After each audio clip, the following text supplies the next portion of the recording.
गांव के किनारे बहती एक नदी थी जिसे लोग सरपराज की नदी कहते थे।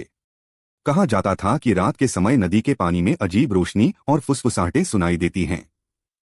गांव वाले अक्सर इसे देखने से डरते थे और बच्चे तो डर के मारे उस किनारे के पास भी नहीं जाते थे।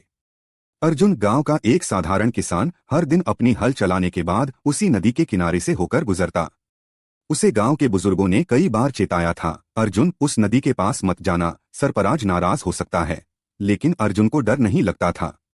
वह जानता था कि डर केवल अज्ञान से आता है।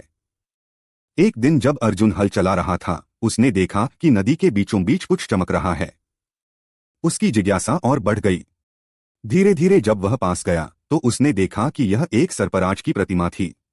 प्रतिमा से हल्की रोशनी निकल रही थी, जैसे कि वह किसी संदेश का इंतजार कर रही हो। अर्जुन जैसे ही प्रतिमा के पास आया, एक गहरी आवाज गूंजी, जो सच्चे मन से आए वही रहस्य जान पाएगा। अर्जुन का दिल धड़कने लगा, लेकिन उसने पीछे मुड़कर नहीं देखा। उसने मन ही मन कहा, मैं सिर्फ गांव की भलाई चाहता हूं, डर नहीं। तभी नदी के पानी में हल्की लहरें उठीं और अचानक वहां एक विशाल चमकदार नाग प्रकट हो गया। अर्जुन डर गया, लेकिन नाग की आंखों में कोई दुष्टता नहीं थी। उसकी आंखों में केवल परीक्षा और रहस्य छुपा था। नाग ने अर्जुन से कहा कि वह 3 कठिन प्रश्न पूछेगा, जो अर्जुन की बुद्धि, साहस और धैर्य की परीक्षा लेंगे। अर्जुन ने पहले प्रश्न का उत्तर अपने ज्ञान और अनुभव से दिया। दूसरे प्रश्न में नाग ने उसकी समझदारी को चुनौती दी और तीसरे प्रश्न में अर्जुन को अपने मनोबल और धैर्य को साबित करना पड़ा।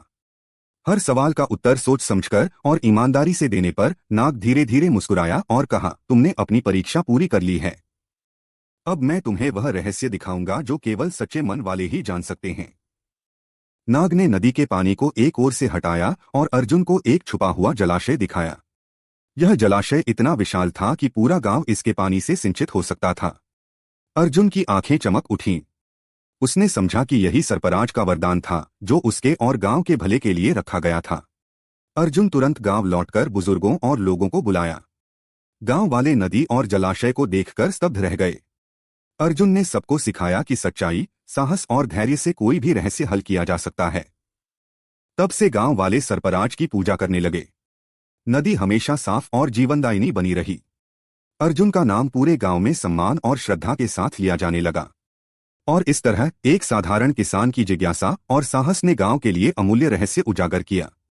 मुझे कमेंट बॉक्स में बताएं कि कहानी कैसी लगी और चैनल को लाइक और सब्सक्राइब करें।